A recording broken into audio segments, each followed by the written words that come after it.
Hey garden friends, welcome on back. We just got done potting up our delphiniums. That's a prior video, so go back and see that if you want to see my little test run I did, experiment and how it turned out.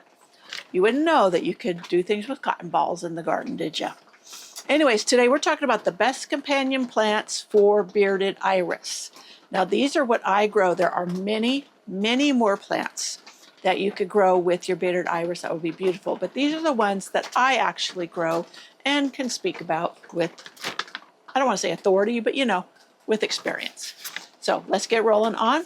My favorite, I think there's 15 plants to grow alongside my bearded iris.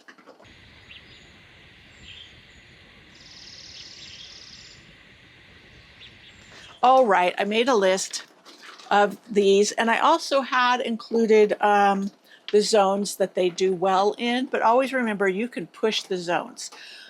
Coming up, I will have a video on my visit to Descanso Gardens. It's down in Southern California, and they have bred lilacs in their gardens, and they are zone 9, which you're not supposed to be able to grow lilacs and have them bloom in zone 9. And they are proof positive that, you know, zoning doesn't always apply. It is your local conditions that have a big bearing on what will do well for you, not just the zones. Number 1, lime thyme. Now there's all kinds of thyme. There's red thyme, lemon thyme, but the one I love to grow alongside my iris is lime thyme. And this does well. It's perennial in zone 6 through 9, and it's a low growing ground cover. I have it along my sidewalk in my entrance garden and in other areas, and it just does beautifully. It can get a little tall and rangy in midsummer, and I just cut it back and let it fill back in, and it does great. And it lives through the snow. You know, I've had a jackrabbit come out of the woods during this winter and actually shove away the snow, and I saw him nibbling on it, and I wasn't worried about it because it's tough, and there wasn't a whole bunch of them. Now, thyme is one of those things that they aren't supposed to really like, but he was desperate. This was midwinter, and he had nothing, so he was willing to eat on the lime thyme. I haven't had the rabbit problem much, so like I said, I didn't really mind. So alyssum, zone 7 through 11 is where it's perennial. I'm a zone 8. I wouldn't say it's perennial for me at all. Mine comes back from seed. I grow it from seed. Most places will grow it from seed, but it's super easy. What I love about alyssum is the white. I love white as an accent plant with all my other plants, and it's low growing. The sweetest scent, the bees are attracted to it like crazy, beneficials, and you can actually use it as a trap crop or a trap plant, meaning aphids also love it, but they'll go for it before they'll go for other things, and the alyssum can take it. Aphids don't really harm the alyssum. So number 3, Lithidora. Now I love the Lithidora, the blue of the flowers of the one I have is just so vibrant. It's such a pretty sky blue, but a little bit deeper. Yeah, I haven't seen that color blue in many things. My foothill penstemon has that same color blue. But Lithidora is perennial in zone 6 through 9, and it has a stunning contrast to the green foliage with the bearded iris. It's tough and it spreads, and it does have a big flush of bloom in the spring alongside the iris, and then throughout the summer it has lighter blooms, but it will creep along. It's really easy to control, at least it has been for me, and it is just a beautiful ground cover to have. Clematis, I love my clematis that bloom alongside my iris because the clematis is taller, so I have it on a trellis, and many of them, my type 2 especially, bloom when the irises do, and it just is a beautiful companion plant.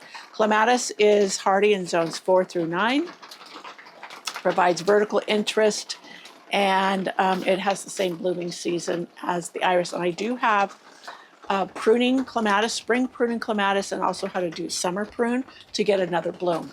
The type 2, sometimes you only get the initial bloom, but if you want another one, you can do that, and I share that with you in that video and blog post, and I'll link that below.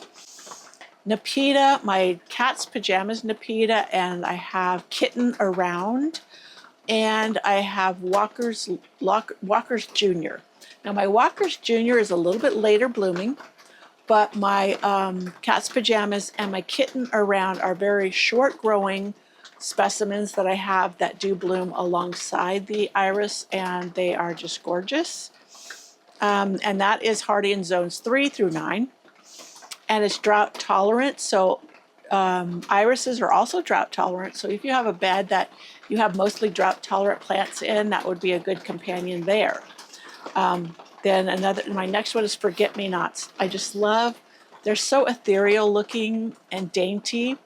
Mine I grow from seed. When they're done blooming and go to seed, I just pull them up. And then the seeds drop and then they come back the next year. I have not had a problem. Some people say they're a bully and take over. That might be a different variety than the one I grow. So make sure you do your research. These are perennial, it says in zones 3 through 8. I don't think mine live through the winter. I think mine just reseed. Well, I know they don't because I pull them up. That's why. Okay. It says they thrive in moist, well-draining soil and partial shade, making them perfect for planting alongside bearded iris. Well, this says moist soil. Bearded iris, well, in the spring it is moist soil, and when the forget-me-nots are.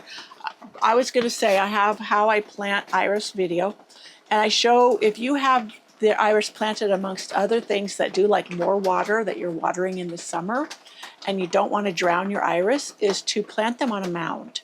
Make a hill of dirt, plant them on it, because they like it drier. They don't like to be too wet, and that would be a way. Or if you have clay soil, that is a good way to plant them.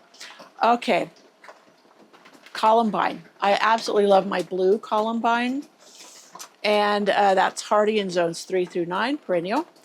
So mine, the one I have, the blue, it looks like somebody took,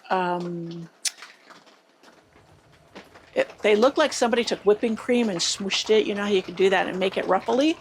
And they're just so gorgeous. I think they're called Petticoat series, columbine or aquilegia. But yeah, they are just beautiful. They're ethereal, so meaning they're airy, they're not too bulky, and so they don't compete. They are a great companion for the bearded iris. Red campion. Now, many people are familiar with the rose campion. They're not as familiar with the red campion. Now, red campion, a friend gave it to me one year. It comes back, blooms in the spring. I cut it back, and then it'll have a little bit more blooming, but it mostly puts on the show in early spring before most anything else other than iris are blooming in my garden. So I just love it. I divide it. This one, zones 3 through 8, and it's hardy, and mine has gotten really big. I probably need to divide it again. But it has, mine has pinky magenta flowers, and they're different than the rose campion flowers. They're smaller, but they are as gorgeous. So they like the well-draining soil, and they bloom from late spring into summer. I would say that's true, yes. So rhododendrons, I have one rhododendron. I had two. One got smashed when a tree was taken down, and it never recovered. But the one I have out front in the entrance garden is beautiful fuchsia pink. It comes back. It's hardy in zones 4 through 9. It likes a little bit of shade. So if you live in a hot climate, so it blooms in spring. It has evergreen foliage, which makes it a nice shrub. Mine has gotten pretty tall and beautiful, and they can get taller. I would love one year to go up to Mendocino Botanical Gardens. They have their rhododendron bloom, which they have tons of rhododendrons up there. It's a perfect climate for it, even though it is a zone 9 at Mendocino, but it has the cool coastal climate that's perfect for them. Okay, Santa Barbara Daisy, Erigeron. I have just been growing this a couple of years. I keep seeing it on British garden shows, and I just love it. In some areas of my garden, it rather struggles, but it's still, in others, it does really well. So I'm trying to let it find where it will reseed and come back and be beautiful. But that's hardy in zones 5 through 9. It has these little tiny daisies that are really delicate. They're a great backdrop, kind of like the alyssum. The flowers aren't as small as the alyssum, and they have white and then pink, like on the back of the flowers. So that's another one that grows well, that blooms well along with my hardy geraniums. I mean, I just saw the note. Number 11 is hardy geraniums. Now my Elkie and my tiny monster begin blooming around the time the iris do. Now there's a lot of hardy geranium names, and I will put a link to a website in my description box of a gal here in California that she specializes in all kinds of geraniums, and you can go to her site and find all the beautiful specimens. The Elkie, I think I got Tiny Monster from her too. Those two I bought 15 years ago, still doing beautiful. Elkie especially stays really small, short, and it will bloom all summer long if you deadhead it. And both of these are perfect companions for the bearded iris, and there's others I'm sure that are short growing as well. I just bought another one called Sebastian. I don't know how that one's going to do or how tall it will get, because sometimes like Tiny Monster is supposed to stay low growing, but for me it grows really tall. And yeah, I just cut it back after a first flush of bloom. I cut it back hard, it refleshes out and does good, but that's how I keep it under control. Jupiter's beard, or Centranthus rubor. I also have the white one, which is Albac. So Jupiter's beard thrives in dry conditions, produces clusters of deep pink or red flowers, blooms from late spring to fall. So true, mine never stopped blooming all last summer. Ensuring color long after bearded iris fades. That is a beautiful thing, because when it's blooming along with everything else too, it is one perennial that I put in my blog, my video of 26 long blooming perennials. There's 26 of them that when they start in late spring, early summer, they bloom all the way through fall, and you will have constant color.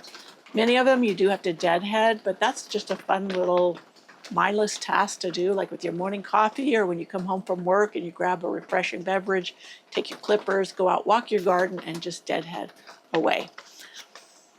And just enjoy. So Jupiter's beard, did I say the zones 5 through 9? The next one is Lupines, number 13. I have the Russell Lupines. I also had some other ones called, oh my goodness, Harlequin. Harlequin, beautiful. I lost some of mine when I tried to transplant some things. The bright fuchsia pink one, I could just kick myself for killing that one. I have some that I winter sowed. They're coming up beautifully. I don't know what colors, because it was a mix that I got from Dollar Tree. And yeah, once they get blooming, you know, if there's any colors that I don't want in a certain area, like a yellow in an area that I have pink flowers, then I'll just dig it up, move it, and all good. But for, what was it, 30-something cents, it was well worth it. And yeah, they're really easy one to winter sow. I do have a video on the best flowers to winter sow if you want to watch that, and Lupines was one of them. And they're hardy in zones 4 through 8, if I didn't mention that. Peonies. Peonies love my neighborhood. We have peonies in this neighborhood from the 1940s that are still doing beautifully. They're the regular white, pink, and red ones. I bought a package of peonies at Costco a few years back, and I did a video where I show you how to plant bare root peonies, and it's been a popular one. But yeah, if you need help planting bare root peonies, that's your ticket. I also have one, or maybe it's just a blog post on you can get peonies in a pot as well, and then you put those in the ground. And so that works too. Now the secret with that is the depth. You don't want to plant them too deep. So they are hardy zones 3 through 8. Come back every year and be gorgeous. So they are classic companions for bearded iris. They're large, fragrant blooms. Oh yes. I have one that's called Bowl of Beauty that is so gorgeous, and last year it bloomed and bloomed and bloomed and bloomed. I'm very excited for all my other newbies to get filled in.